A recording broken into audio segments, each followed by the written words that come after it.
¿Qué tal? ¿Cómo están? Bienvenidos a Pequeñas Islas, el espacio de conversación de La Encerrona. Hoy está con nosotros Ricardo Cuenca, ex ministro de Educación, en general experto en educación, porque Ricardo, me parece que el tema crucial del actual gobierno, y ahora que parece que la presencia de Cerrón se ha alejado un poquito, ahora se va a volver el tema crucial la educación y específicamente el magisterio. Entonces quería empezar en realidad eh, con un timeline que tú has publicado de qué estamos viendo. Cuéntanos, por favor, qué estamos viendo. Hola Marcos, ¿qué tal? Un gusto saludarte, conversar un rato y tratar de entender esta línea de tiempo larga y completa por partes, pero es un poco de arqueología de la izquierda peruana y historia del sindicalismo, digamos. Ahí estamos por el año 64, pero lo interesante es que a partir del año 72, luego de una serie de decisiones en en los partidos de izquierda, se funda el SUTEP, agrupando varios sindicatos que se hacían hasta ese momento, eh, Ujú. bajo dos premisas. Por un lado, El SUTEP, el para tener, empezar, salir para empezar así como lo más básico, el SUTEP es el sindicato de profesores, digamos, general, por llamarlo de exacto, alguna el manera. sindicato único. Ujú. Que pasó que justamente en el año 72, frente a la situación que tenían, que no era tan amable, digamos, frente al gobierno de Velasco, y tener una voz unificada frente a la reforma educativa que se había emprendido un par de años antes. eh, Todos los sindicatos que existen deciden reunirse en el Cusco y fundan este sindicato único, ¿no es cierto? Que era la voz autorizada para poder, digamos, negociar las agendas sindicales con el gobierno. Y así se ha mantenido hasta ahora, ¿no es cierto? Desde el año 72 acá. La hegemonía en ese momento la tuvo Patria Roja, que es un partido que, como vemos ahí, se escinde de la parte más radical de la escisión chino-soviética de la izquierda a nivel global, y se queda con los gremios de maestros y finalmente es quien capitaliza todo el tema alrededor de la unificación en el año 72 y que mantiene la hegemonía durante todos estos años hasta ahora, con momentos más gloriosos, entre comillas, y momentos más tensos como estos últimos, sobre todo la huelga del 17. ¿No? Entonces lo que vemos ahí es cuáles son las huelgas que se organizan. Hay una aparición de CONARE en el año Ajá. 93 muy incipiente, 93 ya. ¿ya? En Eh, 93 sí, muy Solamente, a incipiente. ver, solamente para ir así, vamos a tratar de hacer es casi una reconstrucción histórica. Eh, el SUTEP, digamos, es tomado básicamente por Patria Roja, que es un partido, pues no es precisamente de izquierda, moderada, ¿no? Al contrario, dirían algunos. Todo es relativo ahora. Ahora todo es relativo, efectivamente. No, yo me acuerdo hace 10, 15 años, Patria Roja era el cuco, era como decir Movadef, ahora casi para muchos.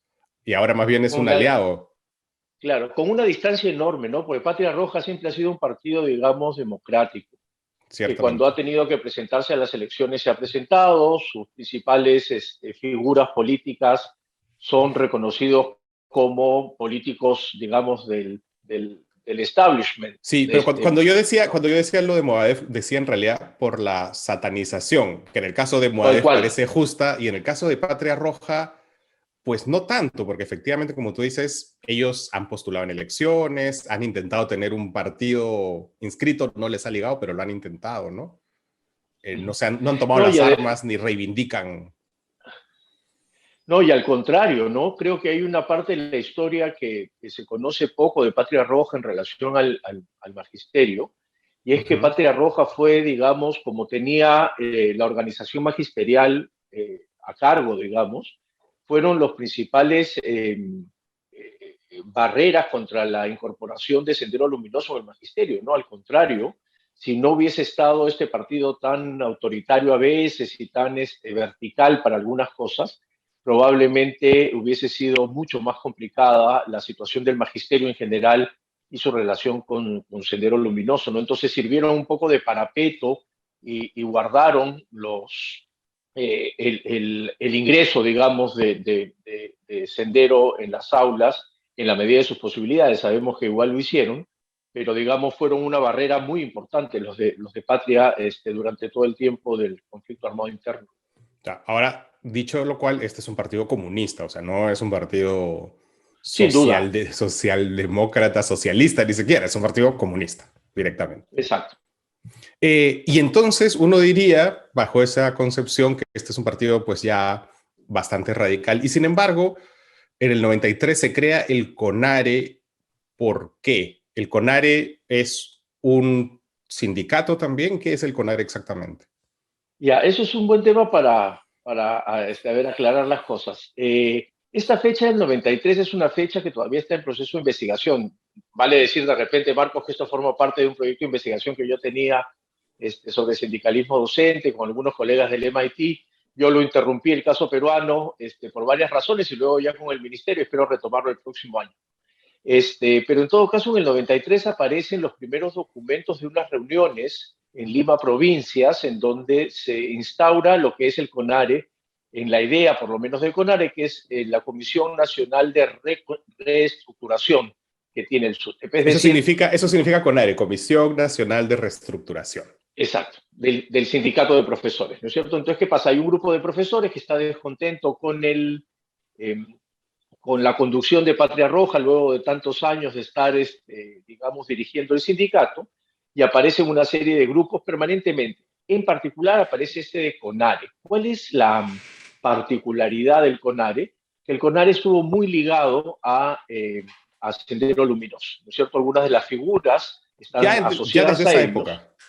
Desde esa época, de hecho, en el 93, quienes empiezan a tener una primera reunión son aquellos profesores que están asociados con, eh, con el grupo de los acuerdistas, es decir, acordémonos que se había firmado un convenio, un acuerdo de paz, digamos, firmado por Abimael Guzmán con el gobierno de Fujimori, que algunos critican más que otros, esa es otra historia Larga. para otro momento, digamos, ¿no?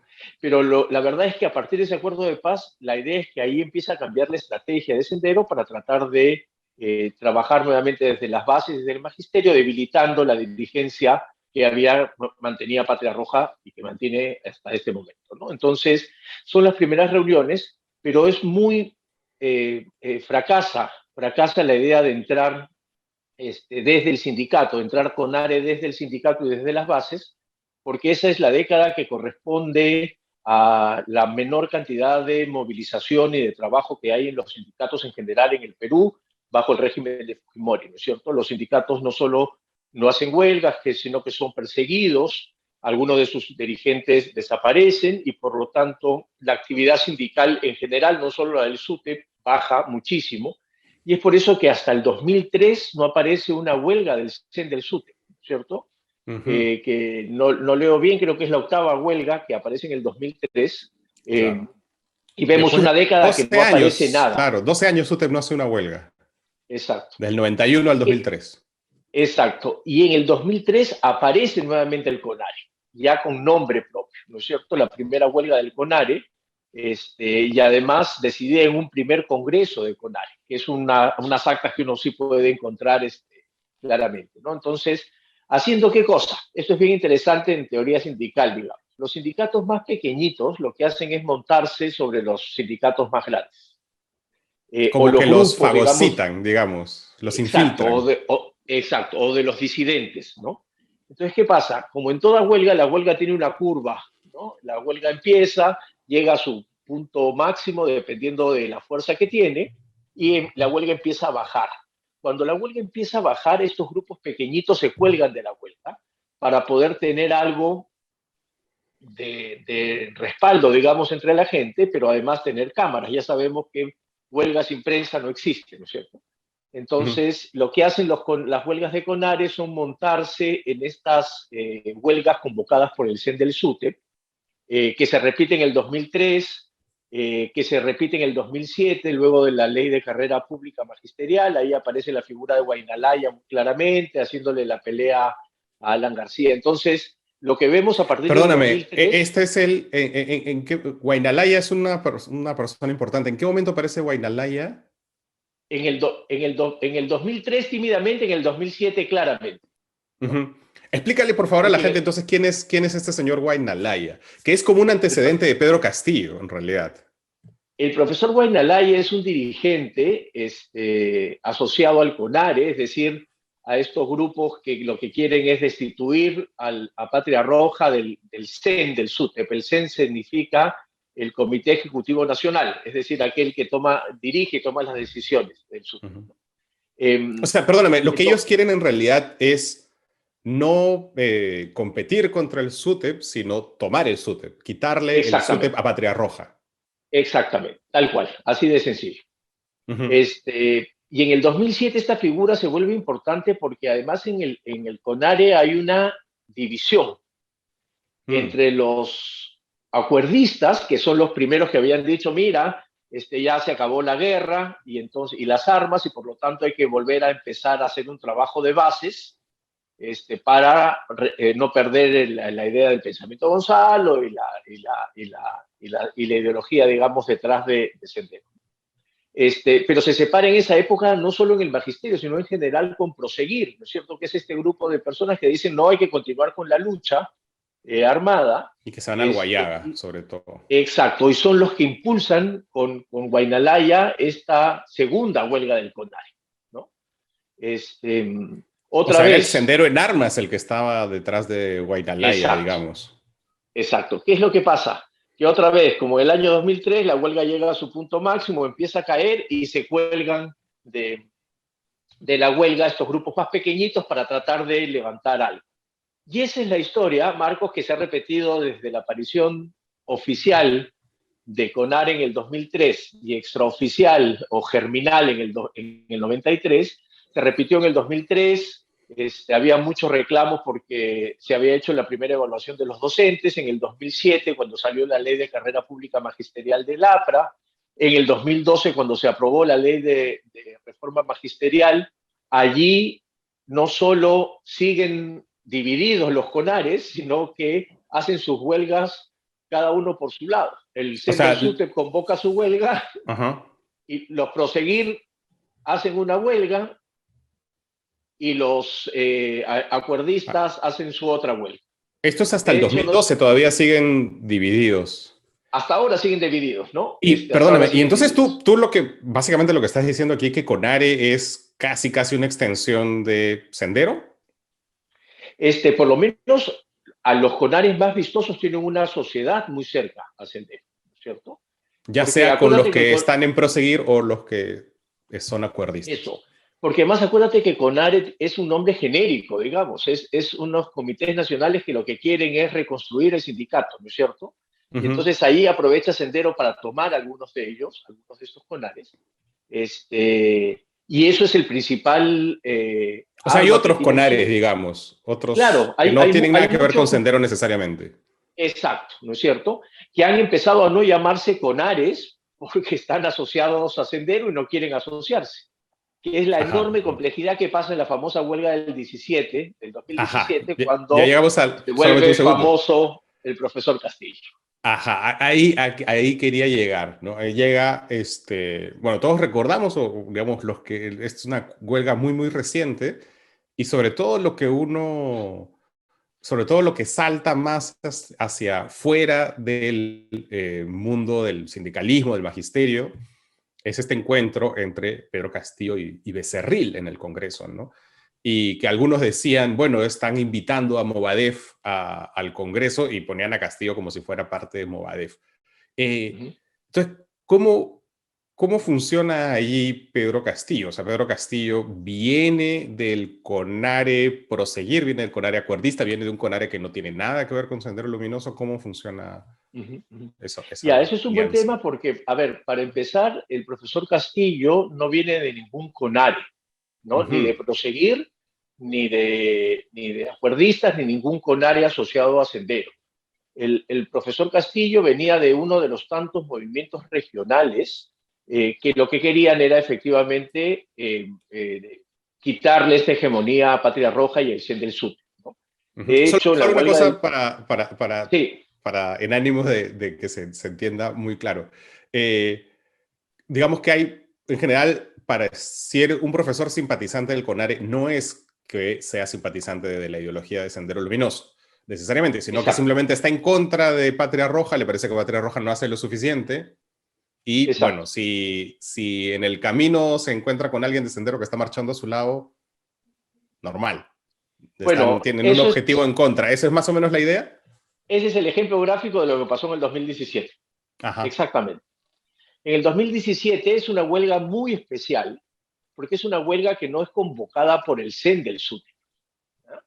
Es decir, la última huelga Perdón, del ahí en tu CEN... cuadro, te estoy interrumpiendo un montón, pero es que ahí en tu No, cuadro no, queda dale. clarísimo, ¿no? Huelga del Claro, SUTEP tiene una correspondencia con huelga con ARE, ¿no? Otra, la novena también. La décima exacto. del 2012 también. En cambio, la del 2017 no hay huelga del SUTEP y sí hay de CONARE. Es la primera Exacto. vez que Ese pasa hay. eso. Eso, no, no solo es la primera vez, sino que es una huelga especial además, porque es una huelga que empieza movilizándose en el Cusco con el profesor Mesatica, ¿no es cierto? Empieza la huelga no es atendida, este, es declarada ilegal, y la huelga empieza a escalar y se juntan al grupo del profesor Mesatica, que los CONARE que no están asociados a Sendero, solo para aclarar, prefieren llamarse subterregionales, ¿ya?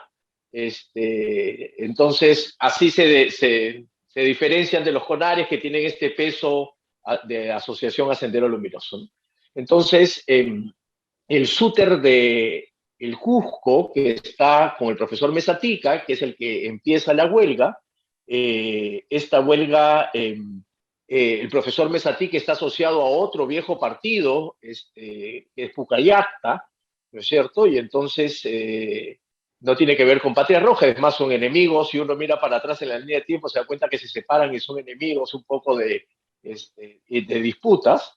Y él la inicia y se van sumando grupos de independientes, otros SUTES regionales que están descontentos con Patria Roja y empiezan a sumarse. Entre ellos está parte de la dirigencia del profesor Castillo, que estaba asociado más al MAS de Goyo Santos que Ujú. a Patria Roja, ¿no es Que cierto? el más de Goyo Santos, pues su feudo es Cajamarca, él es de Cajamarca Exacto, y exacto. digamos que porque Pedro Castillo antes había estado en Perú Posible, perdón, o sea, es un Exacto. personaje que venía Que no es que circulando en sea la un política. militante, digamos, que no es que haya sido un militante de vieja data, de un solo partido. Ujú. Y entonces, nada, se juntan todos estos grupos disidentes, se juntan también algunos CONARES que aprovechan siempre poder meterse, y es por eso que ahí vemos en el 2017 que dice huelga del súter de Pucallacta, otros súters como el de Cajamarca asociado al MAS. De hecho, el MAS luego se asocia y sale Perú Libre, ¿no es cierto?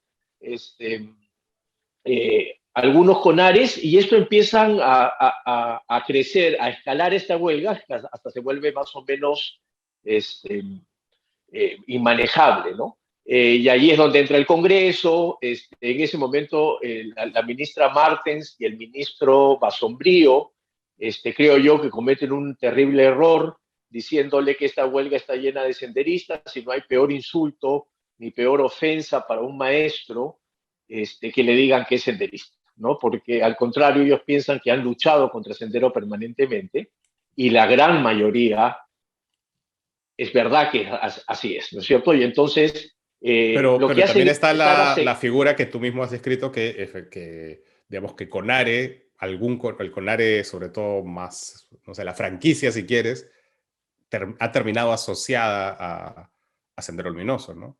y a Y Movadef, ¿no es marchaban con cierto? ellos allí. Exacto. ¿Por qué? Porque empiezan a reunirse para juntarse, porque la huelga se descontrola, no hay un liderazgo claro. Aquí Mm, es donde te das cuenta cómo las huelgas organizadas por el CEN del SUTEP tienen una forma distinta, porque organizar una huelga es muy complejo, ¿no es cierto?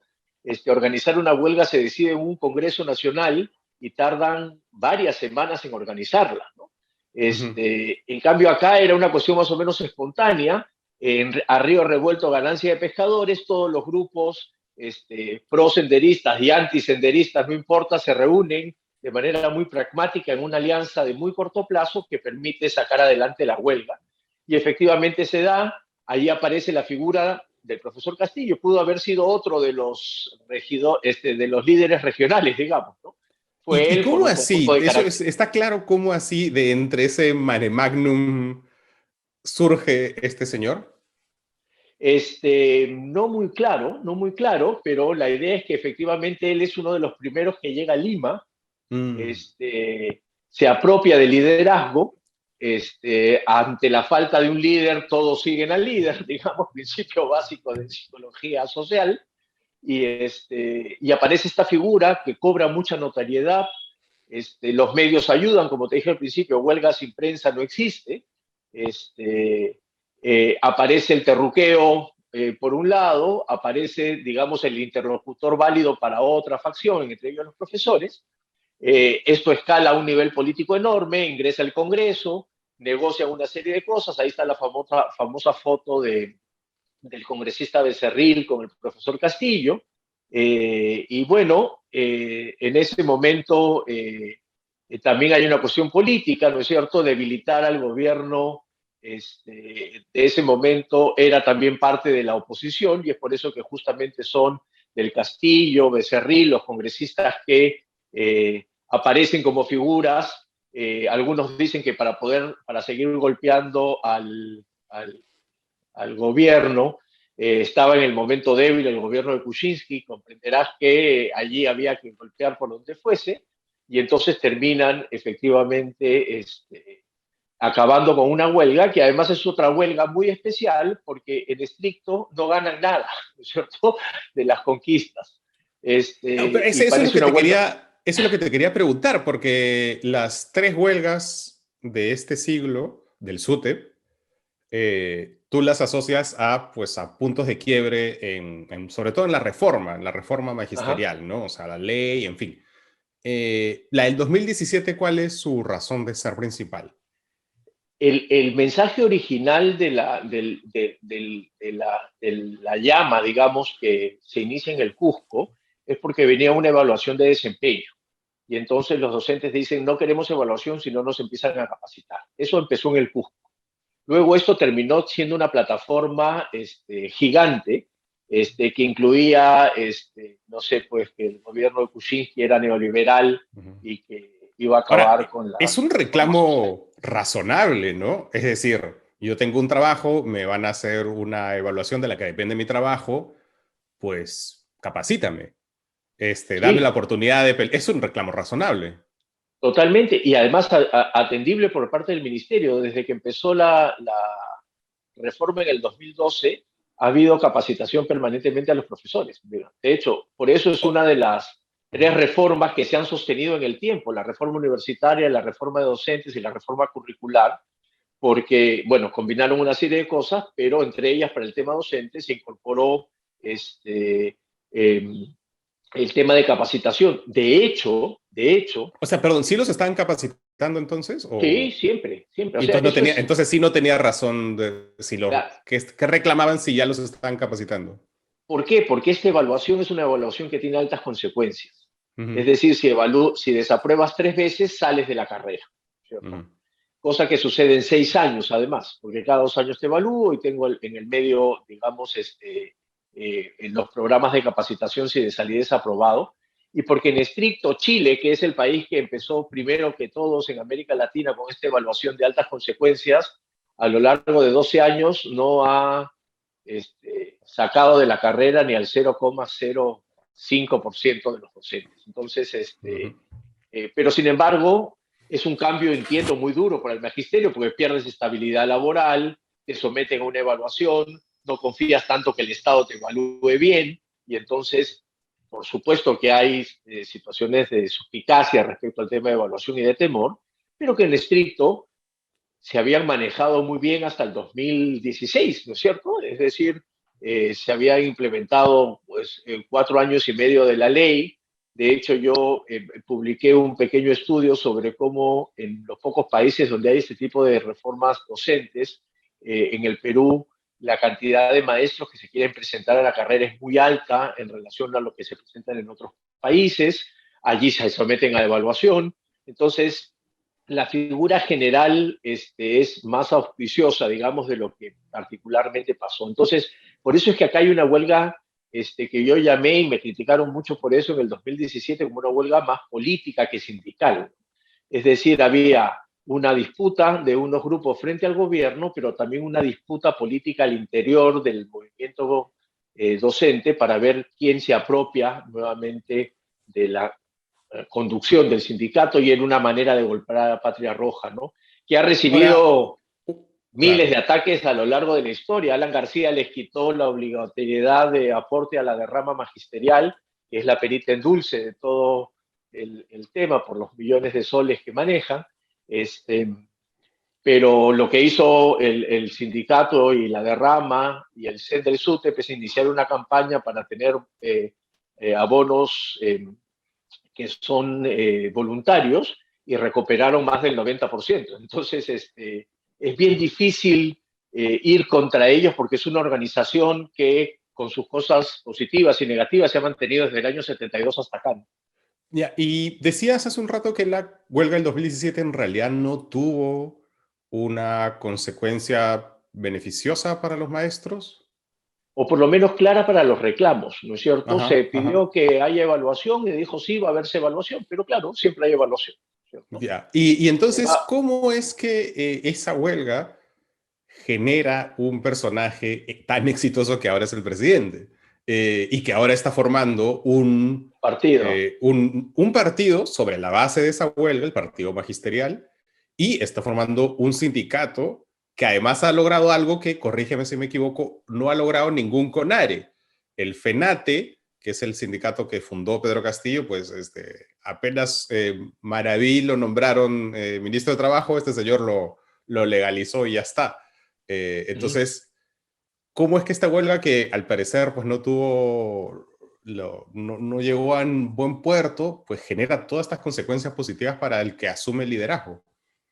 Porque una de las cosas que nos dice la teoría sobre el sindicalismo y sobre las huelgas es que el éxito de una huelga no está tanto en las conquistas específicas de la agenda gremial, porque estas suelen ser siempre muy maximalistas y por lo tanto muy difíciles de atender. El éxito de una huelga tiene que ver ciertamente en lograr algunos de estos reclamos, pero sobre todo en la imagen que se construye del colectivo profesional que está detrás de esa huelga. Y esto es un clarísimo ejemplo.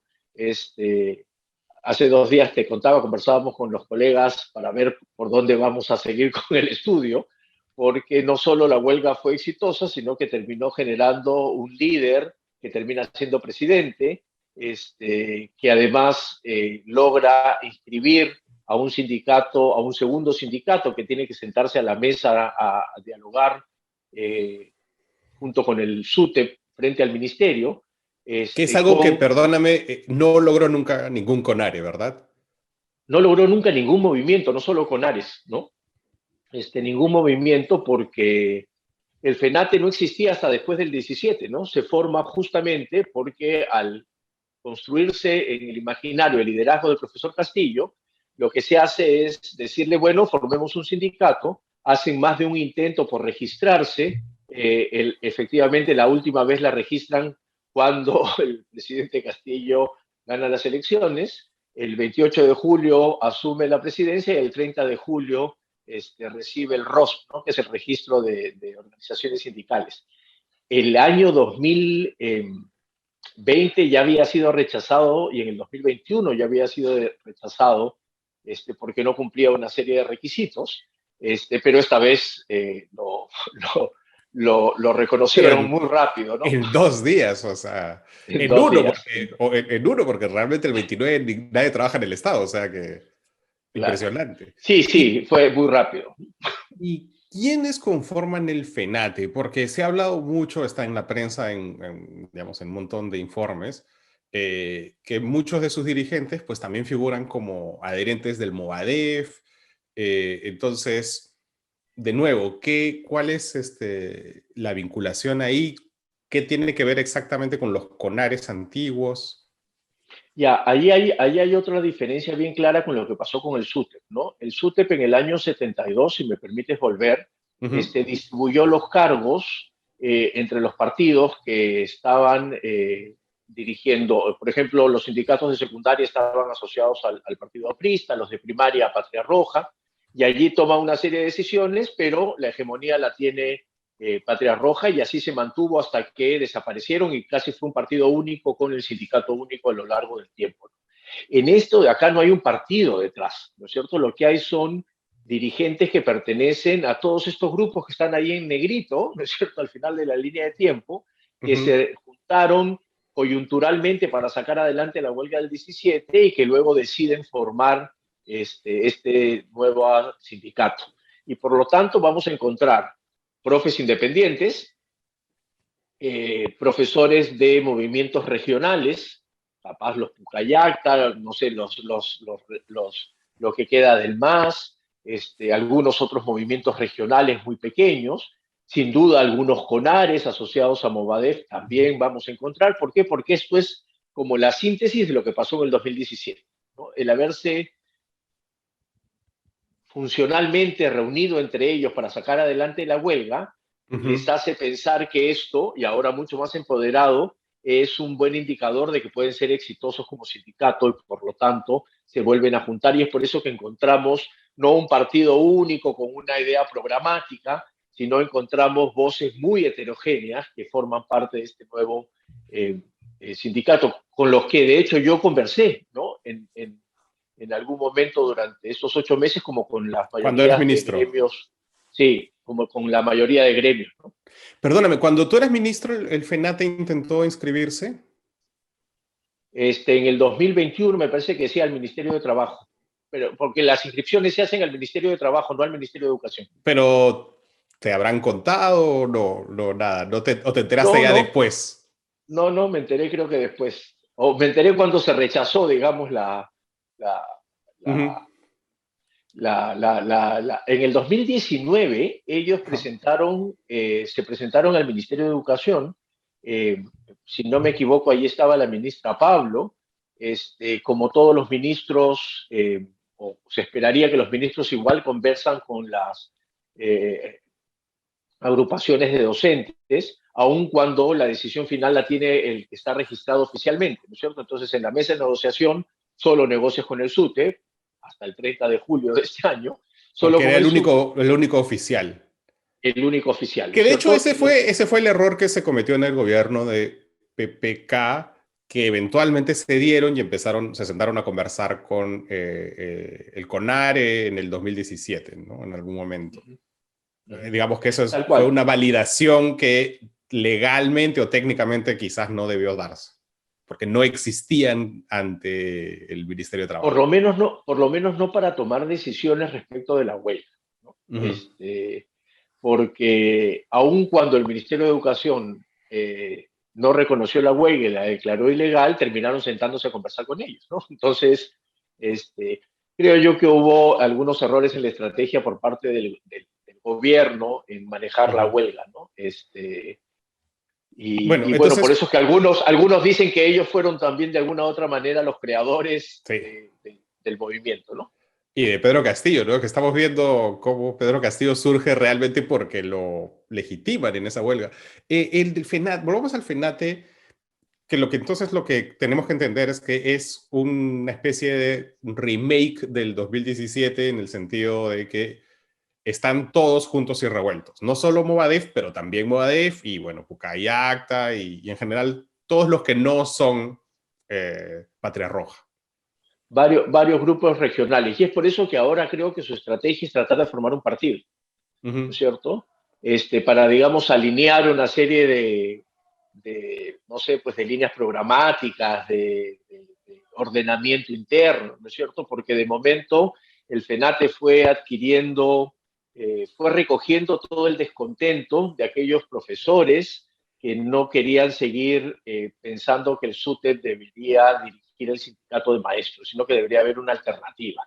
Y ujú. entonces la única alternativa viable parece que es FENATE y se van agrupando alrededor de ellos, pero insisto, como a diferencia de los otros sindicatos, no tiene una un partido que lo respalde, sino que van llegando de todos lados un poquito. Ahora probablemente, eso es una hipótesis que habrá que manejar para más adelante y trabajarla, lo que sucede es que tenemos la formación del partido a partir de esta confluencia de varios intereses, por decirlo de alguna manera.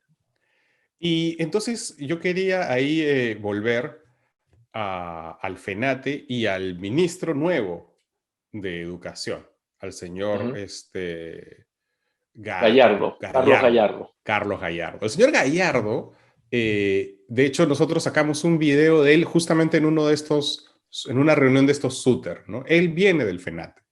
¿De qué lado del FENATE viene? A ver, el profesor Gallardo es un viejo profesor, digamos, asociado a muchas dirigencias sindicales, de alguna manera en el SUTEP, luego en algunos grupos en particular. Entonces es una persona con una larga experiencia de trabajo sindical. Como muchos otros, en el 2007 no está de acuerdo con la ley de carrera pública magisterial, es del grupo de profesores que estaban en contra y se manifiestan en contra de ello. Esa línea fue perdiendo peso en el tiempo, porque como dije, la mayoría de profesores están con más o menos reparos alineados a trabajar en la línea meritocrática de la carrera hasta ahora, ¿no?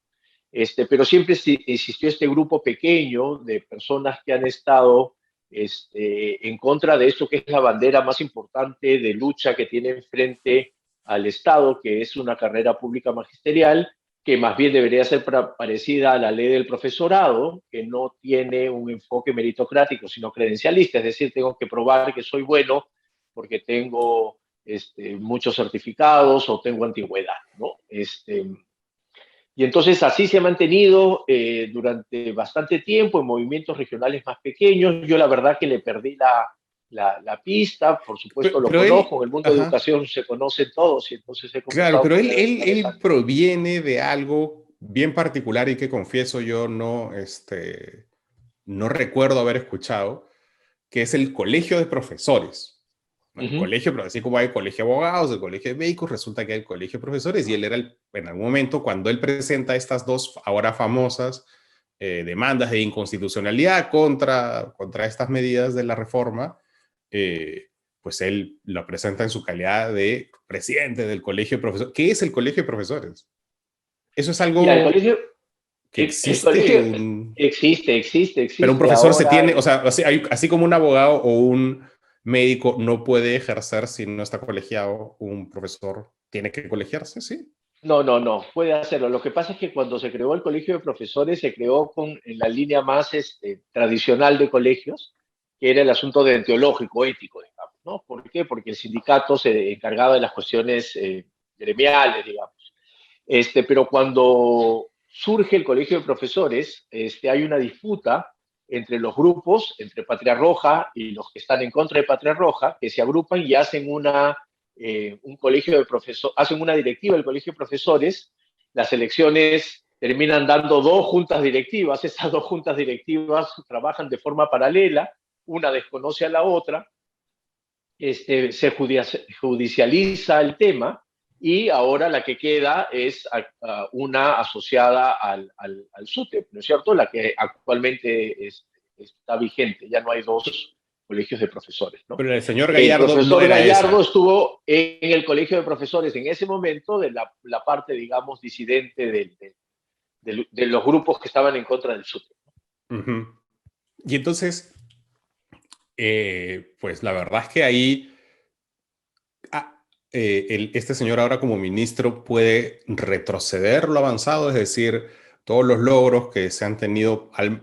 Empecemos por la ley de carrera pública magisterial. ¿Hay forma de que él como ministro pues dé algunas medidas para hacer retroceder eso y volvamos a un estado anterior de las cosas, a lo que él reclamaba cuando presentaba sus demandas de inconstitucionalidad? Ajá. Yo creo que es difícil que eso suceda por dos razones. Primero, que aquellas políticas públicas en educación que se han mantenido a lo largo de los últimos 10 o 12 años son aquellas que tienen un respaldo técnico muy fuerte pero además legitimidad social. Y así pasó con la ley universitaria, así pasó con la ley docentes, y así pasó con la reforma curricular. Entonces, es difícil porque está muy legitimado entre los profesores en general, no entre los grupos sindicales, Pero la todo el rato ley me puede dices, me hablas decir, de estos grupos sindicales como si no representaran a nadie, en realidad, como que representan una minoría muy, muy pequeña. Y, bueno, y es que en general está tan atomizado que representan grupos muy pequeños. Claro, si los sumas todos, probablemente van a ser más que lo que está buscando FENATE, ¿no es cierto?, a la hora de aglutinar estas fuerzas disidentes del SUTEP, ujú. pero nos vamos a dar cuenta luego, uno de los requisitos para el ROS, para el registro, es efectivamente ver la cantidad de afiliados que tiene cada sindicato.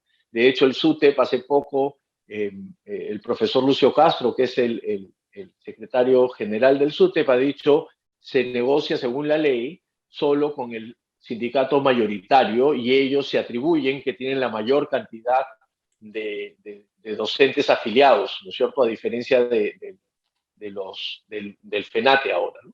Entonces, yo creo que está mucho más legitimado que lo que ellos mismos creen entre su militancia, digamos. Y lo segundo es que el ministro, y esto Marco, después de haber estado 8 meses y 19 días, si no me equivoco, no tenemos tanto poder como la gente cree, ¿no es cierto? Por ejemplo, para mover la ley de carrera de reforma magisterial, tiene que haber cambios en el Congreso de la República para modificar la ley, ¿no es cierto? Y esta ley está amarrada a otros dispositivos legales que también tendrían que modificarse. Entonces, por lo tanto, no es que decida el ministro mañana decir no hay más carrera magisterial, ¿no es cierto? Eso es un proceso que va, digamos, tardar y ojalá se discuta para ver cuáles son los argumentos que se tendrían para eliminarla, ¿no? Entonces, ¿tú no crees que desde el ministerio él tenga margen de acción? ¿Que no deberíamos estar muy asustados? Deberíamos estar alertas, ¿no es cierto? Para ver qué efectivamente sucede, exigir que hayan argumentos para poder discutir, pero mañana no creo que no haya carrera pública magisterial, digamos, no es ni tan Pero, o sea, inmediato, digamos, pero él necesitaría del Congreso para poder sin bajarse duda, la ley. sin duda, Y sin duda. pero puede tomar, imagino, medidas para que sin derogar la ley, pues básicamente que esta quede inútil, ¿no? Eso se puede hacer, digamos. Eso sí se puede hacer y es por eso que hay que estar alerta, ¿no es cierto?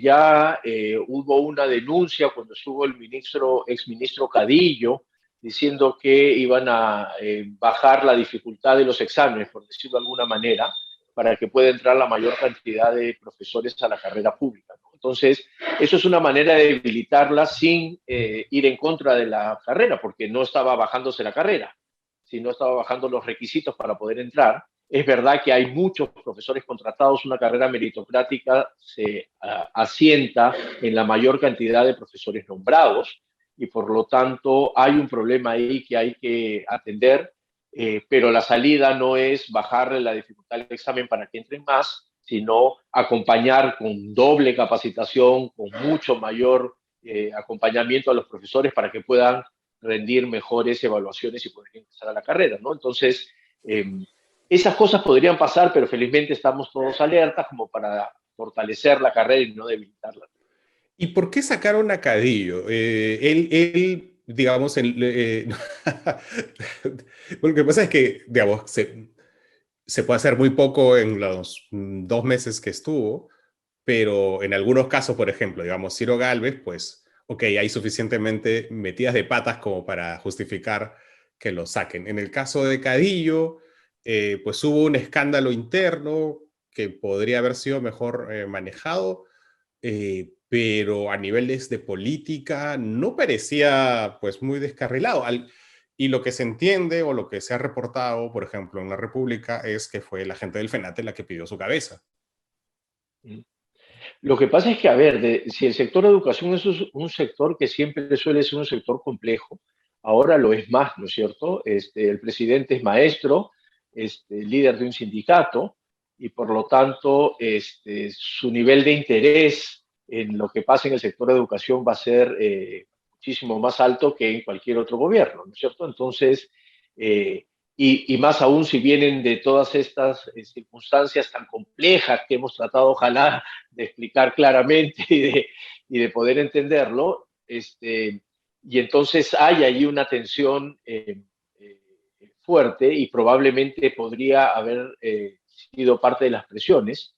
Eh, Finalmente eso solo lo sabe, por supuesto, el presidente Castillo y el ministro Cadillo, pero lo que sí está claro es que además de los problemas internos denunciados, puede haber habido algún tipo de presión, en tanto esto es un tema de particular interés del FENATE, de la gestión del profesor Castillo. ¿Qué cosa sí podría ser Gallardo rápido y no quiero darle ideas, es verdad, pero No se me ocurre ninguna. en qué área tú dirías que deberíamos estar particularmente alertas y sería un síntoma grave? Bueno, uno de esos ciertamente la reforma magisterial, ¿no? Cualquier cosa que sea para mejorarla, por supuesto que es bienvenida, ¿no?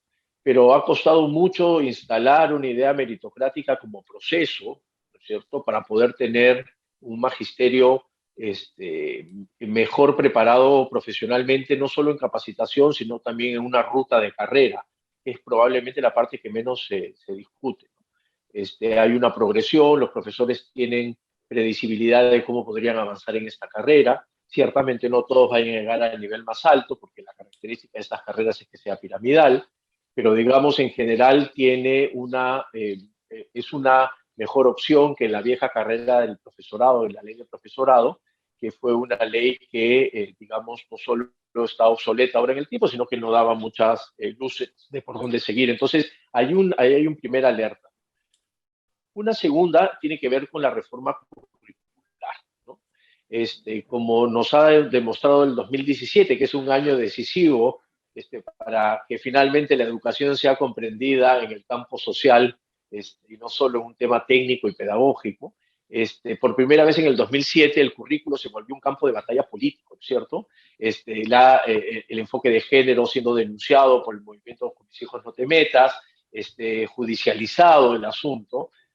Finalmente el Poder Judicial falló en contra y entonces el enfoque de género continúa, pero eso es la muestra de que el currículo es este documento político, porque la educación es un hecho político, ¿cierto? No es solo un tema de aprendizajes técnicos. Y por lo tanto, allí también puede haber un espacio de complicación si es que se quiere modificar algún tema curricular. Y el tercero y último es el de la ley de reforma universitaria y en general de educación superior, ¿cierto? En donde se juntan además algunos intereses del Congreso, que por intereses particulares, por una perspectiva populista o cualquiera sea, se trate de debilitar el funcionamiento de la reforma. Y esas cosas que no necesitan grandes cambios, que podrían tener aliados en el Congreso, deberían estar siempre en el radar de alertas que deberíamos tener. Claro, pues la reforma universitaria, de hecho, casi pues ha sido un poco el ojo de la tormenta de los últimos 5 años, ¿no? Es decir, al final esas fueron las razones para pues bajarse primero a Jaime Saavedra y, y de ahí todo el dominó que vino después, que terminó con PPK, con Vizcarra y en fin. Entonces, y allí pareciera también que pues, a Pedro Castillo no parece muy comprometido necesariamente con esa reforma. A diferencia de Vizcarra y PPK, que con todo lo que se les puede criticar, pues digamos que en su momento salieron a defenderla. Uh-huh. Y eso que PPK al principio no la defendió mucho, al contrario, ¿no? En campaña, Sí, sí, lo tuvieron que pechar hasta que... sí, hasta que ya hay... Bueno, a ver, la reforma universitaria es probablemente la reforma y la ley más asediada de los últimos años. En el 2014 que se aprobó, apenas se promulgó, que si no me equivoco fue en julio, a las pocas semanas se presentó de parte del Congreso una demanda de inconstitucionalidad a la ley. Y de ahí en adelante, bueno, el Tribunal Constitucional... En tu gestión hubo presiones también? No, o sea, siempre hay presiones, pero también es verdad que yo soy un convencido que hay que hacer política permanentemente frente a los profetas de la tecnocracia. Yo creo que hay que combinar las dos cosas y felizmente pudimos sacar adelante algunas cosas y frenar algunas otras, ¿no? Algunas otras quieren volver, ahora me he enterado, pero ojalá que no regresen, ¿no? Extender lo del bachillerato automático, que no tiene ningún sentido, si se siguen los lineamientos que se publicaron. La maestría de los docentes como grado, volver a extenderla tampoco tiene más sentido.